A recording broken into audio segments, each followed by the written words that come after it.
ఓం నమ శివాయ నమ. ఓం దుర్గాదేవాయ నమ. శ్రీ సమ్మక్కాయ నమ. సారలమ్మాయ నమ.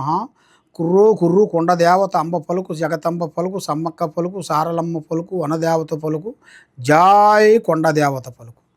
ప్రజలందరికీ నమస్కారము.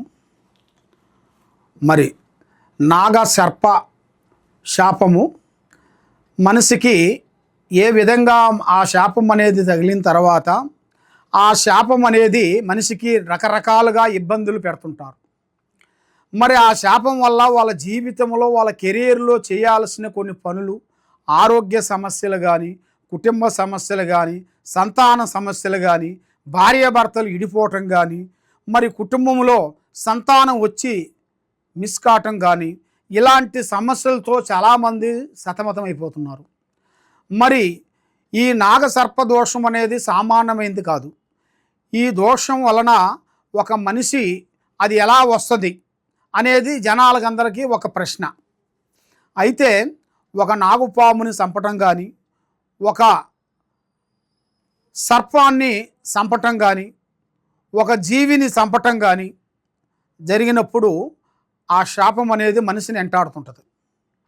అది వెంటాడి వెంటాడి వెంటాడి వాళ్ళ కుటుంబంలో ఒకవేళ తల్లిదండ్రులు ముసలివాళ్ళు అయిపోయినా కూడా ఆ శాపం అనేది వాళ్ళ బిడ్డల మీదకి వచ్చేస్తుంది. ఆ బిడ్డల మీద వచ్చిన తర్వాత వాళ్ళకి ఆరోగ్య సమస్య, సంతాన సమస్య, అలాంటి సమస్యలు కొన్ని ఎదురవుతుంటాయి.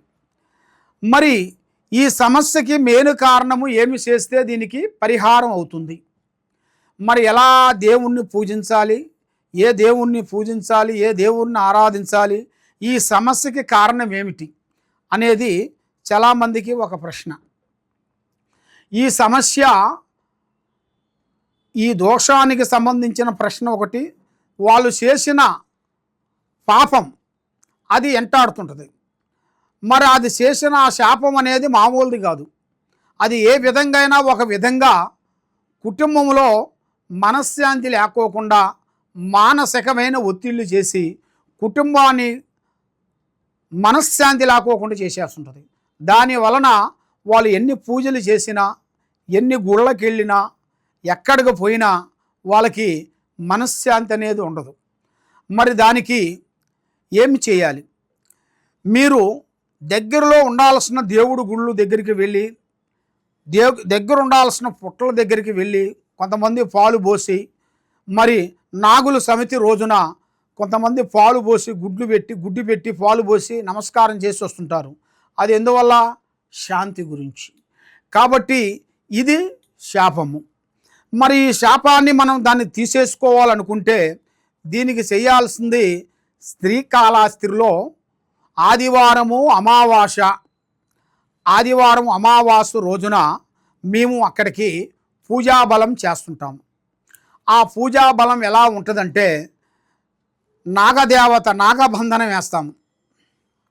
నాగబంధనతో ముగ్గు వేస్తాం. ఫస్ట్ ఆ నాగబంధనకి ముగ్గు వేసేసి ఆ ముగ్గు మధ్యలో హోమం పెడతాం.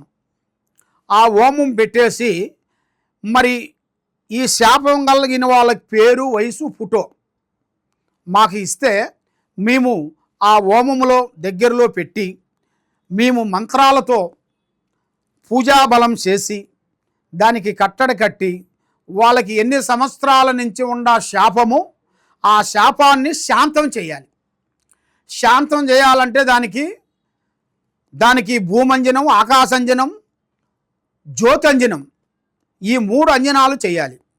మరి ఈ 3 అంజనాలు వేసి దానికి హోమం చేసినట్టుకైతే ఆ బాబు మీద ఉండాల్సిన, ఆ మాత మీద ఉండాల్సిన ఆ దోషం అనేది మేము దాన్ని తీసేసి కరెక్ట్గా 11 రోజుల లోపులో వాళ్ళకి ఎలాంటి ప్రాబ్లం ఉన్నా కూడా మేము దానికి పూజా బలం చేసి కట్టడి కట్టి దాన్ని మేము శాంతం చేయగలుగుతాము.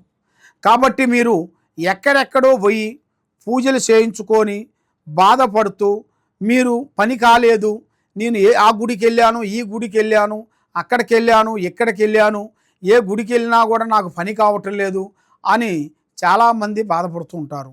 మరి ఇలాంటి శాపం ఉండవలసిన వాళ్ళకి కొన్ని కళలు వస్తుంటాయి.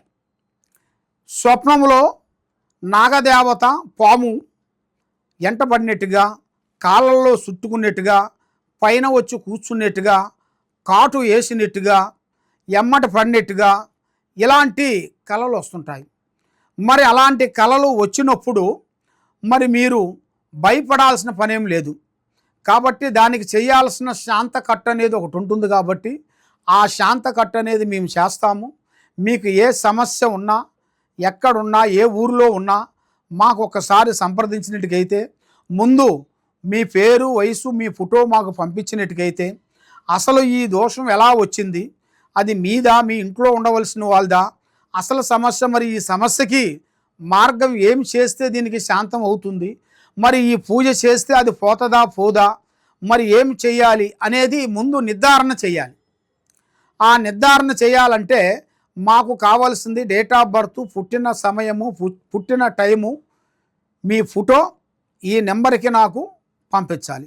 ఈ కింద ఉండాల్సిన నెంబర్కి మాకు పంపించినట్టుకైతే అసలు మీ ఇంట్లో ఏముంది, మీ పిల్లల మీద ఏమి జరుగుతుంది, మీ కుటుంబం మీద ఏముంది, మరి మీరు చేసే ఆఫీసులో ఏమేమి జరుగుతుంది, మరి మీరు ఏం చేయాలనుకుంటున్నారు, మరి మీకు కారణం ఏమిటి, ఈ సమస్యకి ఒక మార్గం చేయాలంటే అది ఎలా చేయాలనేది మేము చూస్తాం. ఫస్ట్ పూజాబలంలో చూడగలుగుతాం.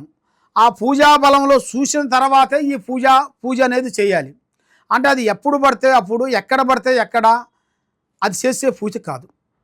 ఎందుకంటే అది మనకి మృత్యుంజయ హోమం ఎలాగో దానికి మించిన పూజ ఇది. మనం మృత్యుంజయ హోమం చేపిస్తుంటాం. అది దేని గురించి? ఆవుసు పెరగటానికి, ఆవుసులో ప్రాబ్లం లేకపోకుండా ఉండటానికి, ఆ విశ్వ జంతువుల నుంచి మనకి ప్రాబ్లం రాకోకుండా ఉండటానికి, మనకి ఆ చెడు గండాలు మన మీద తగులుతుంటాయి. కొన్ని గండాలు అనుకోకుండా ఎదురవుతుంటాయి. అది బస్సు రూపంలో కానీ, వాహన రూపంలో కానీ, కారు రూపంలో కానీ, ట్రైన్ రూపంలో కానీ, నీళ్ళ రూపంలో కానీ, విశ్వ జంతువుల రూపంలో కానీ మనకు ఎదురవుతుంటాయి. అలాంటి ఆ విశ్వ జంతువుల నుంచి మన మీద ఆ ప్రాబ్లం రాకోకుండా ఈ పూజాబంధన చేయాలి. ఈ పూజాబంధన చేయాలంటే ఫస్ట్ మీ పేరు బలంలో ముందు చెక్ చేయాలి. ముందు డాక్టరు మన ఒంట్లో నుంచి రక్తాన్ని కొంచెం తీస్తారు. తీసేసి దాన్ని స్కాన్ చేస్తారు కదా. అది స్కాన్ చేసినప్పుడు దాంట్లో ఉండాల్సిన రోగం బయటపడుతుంది. ఇప్పుడు మేము చేసేది కూడా అలాంటిదే. మేము ముందు హోమం అనేది మీ గురించి పెట్టాలంటే ముందు మీ పేరులో అంజనంలో చూడాలి ఫస్ట్. ఆ అంజనంలో మేము చూసినప్పుడు మీలో ఉండాల్సిన ప్రాబ్లము, దానికి మాకు సొల్యూషన్ అనేది మాకు అర్థమవుతుంది. అప్పుడు పూజ చేయాలి. కాబట్టి మేము పలానా ప్రాబ్లం ఉన్నది, మరి ఆ ప్రాబ్లం ఉంటే మాకు హోమం చేయండి, పూజ చేయండి అని చెబుతుంటారు చాలామంది. కానీ అలా ఎప్పుడు చేయకూడదు. దానివల్ల అసలు మీలో ఆ ప్రాబ్లం ఉన్నదా లేదా, అది మీకు అనుమానమేనా, అది నిజమా, అది అబద్ధమా అనేది మనం మైండ్ తెలుసుకోవాలి. తెలుసుకోకుండా ఏ పూజ ఆ పూజ మనం చేయించుకుంటే దానివల్ల మనకి ప్రయోజనం ఉండదు. కాబట్టి ముందు అంజనములో చూసి దాన్ని పరిష్కరించి మీ పేరు బలాన్ని బట్టి ఎలా ఉంది ఏమిటా అనేది మేము అన్నీ చూసి మేము చెప్పగలుగుతాం. కాబట్టి మీరు ఎక్కడెక్కడో వెళ్ళి జ్యోతిష్యం చెప్పించుకొని బాధపడుతూ ఉన్నారా? తప్పకుండా ఈ కింద ఉండాల్సిన నెంబర్కి ఒకసారి సంప్రదించండి. సర్వో జనా సుఖినో భవంతు. ఓం నమః శివాయ.